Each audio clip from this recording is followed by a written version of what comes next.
Gente, eu vou subir um pouquinho o nível da conversa e vou falar algumas coisas bem interessantes aqui com vocês. Por que Deus colocou uma árvore do conhecimento do bem e do mal no jardim do Éden? Por que Adão e Eva tinham que ser testados? Eu já falei no vídeo anterior que sempre antes de Deus te dar uma bênção, ele te testa, não é? Lá em Deuteronômio diz assim, falando sobre o povo de Israel que saiu do Egito, né?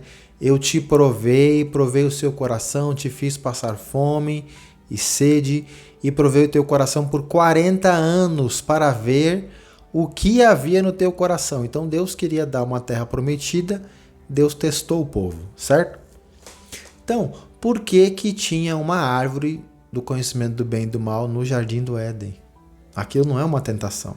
E Satanás e os seus demônios, eles têm uma participação em tudo isso, né? O diabo, ele é o tentador. Só que ele é obediente. A Bíblia diz que muitos demônios às vezes trabalham para Deus. Muitos não, na verdade todos os demônios trabalham para Deus. Qualquer dia eu vou falar com vocês aqui sobre Deuteronômio 28, né? Lá especifica nos mínimos detalhes, quando você descumpre a palavra de Deus, a sentença que vem sobre você, e quando você cumpre a bênção que vem. É muito interessante, eu vou explicar esse texto de uma forma diferente. Outro dia, né? Mas vamos lá. Quando Saul se tornou um rei pecador ali contra Deus, a Bíblia diz que um espírito maligno da parte de Deus atormentava Saul, né? Então os demônios trabalham. Já parou para pensar que em Apocalipse Satanás vai entrar no anticristo? E ali vai fazer com que o mundo adore a Satã. O diabo podia se levantar e falar, não, mas não vou entrar em ninguém, não vai vir anticristo, não vou fazer mais nada. Já estou mesmo condenado. Ele não pode. Ele ainda obedece a Deus. Gente, ninguém, presta atenção, ninguém desobedece a Deus. Isso não existe. Mas então por que a gente peca?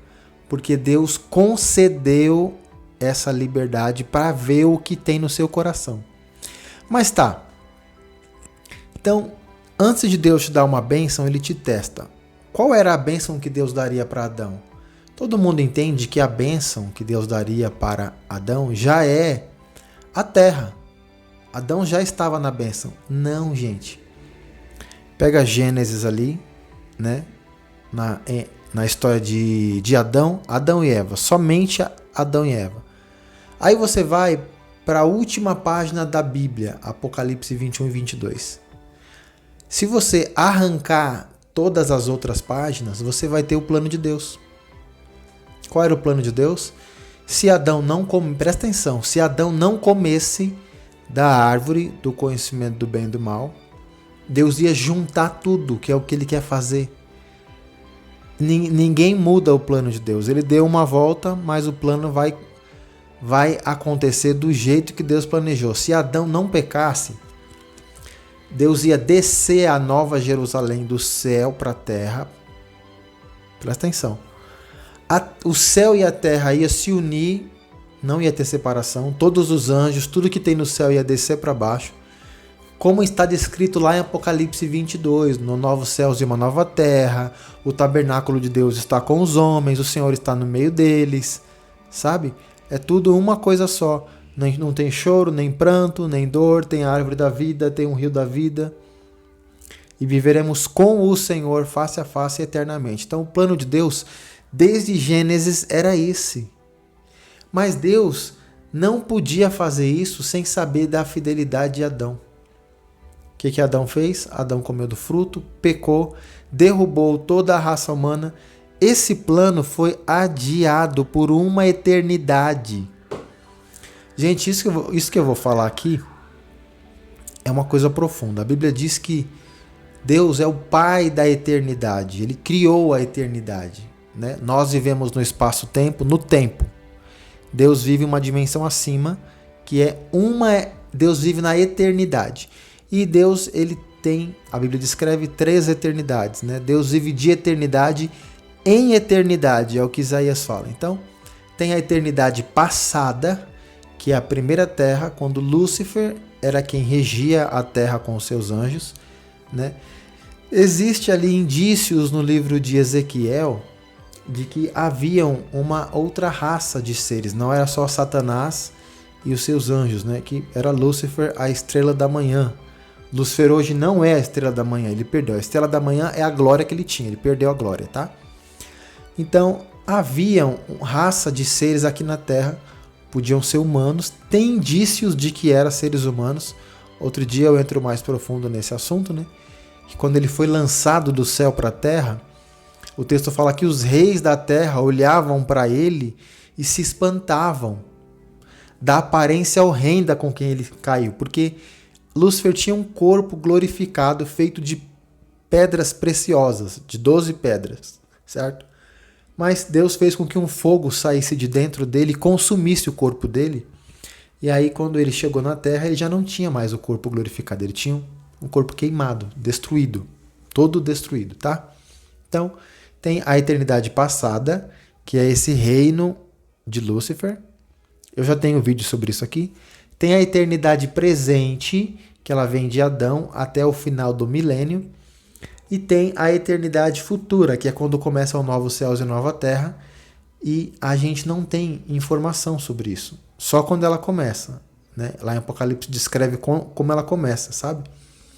Mas desde Gênesis até Apocalipse, a Bíblia profetiza e descreve como vai ser tudo.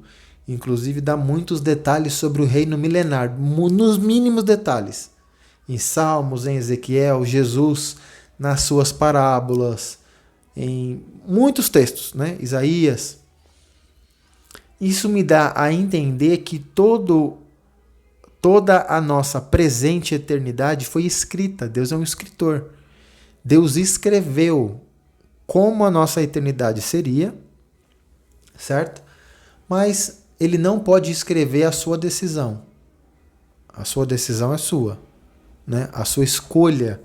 Qual que é a sua escolha? Entre pecar ou não, entre obedecer ou não? Mas os acontecimentos do mundo já estão todos prontos.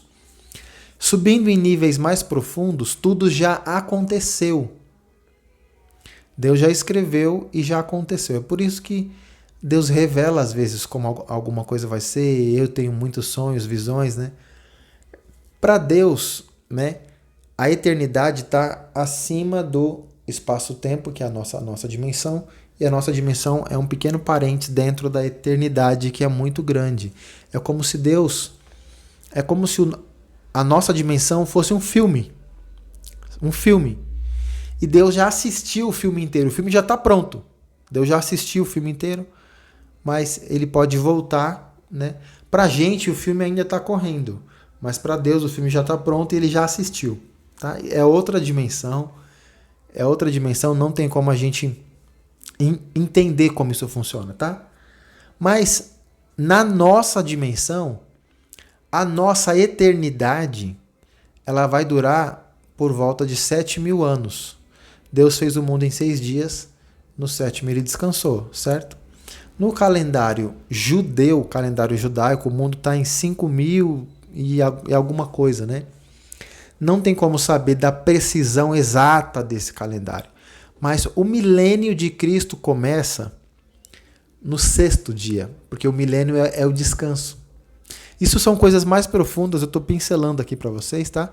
O milênio de Cristo é o descanso da terra, né? É como se fosse o 7º dia em que Deus descansou das suas obras. Então, o milênio, ele começa ali quando o mundo atinge 6.000 anos, e durante os 1.000 anos ele encerra ali quando dá 7, e aí vem ali o juízo final, que já é ali o começo, né, o prelúdio da próxima eternidade, que é a eternidade futura, que aí nessa dimensão não vai ter tempo. Preciso que você entenda. Uma eternidade não quer dizer que é 7.000 anos, tá? Mas Deus determinou que a eternidade presente na nossa dimensão dura 7.000 anos. Na eternidade dele, eu não sei quanto tempo dura, tá bom? Nem quanto a eternidade passada durou, nem quanto a futura durou, mas na nossa foi determinado esse tempo. Tá bom? Fica na paz.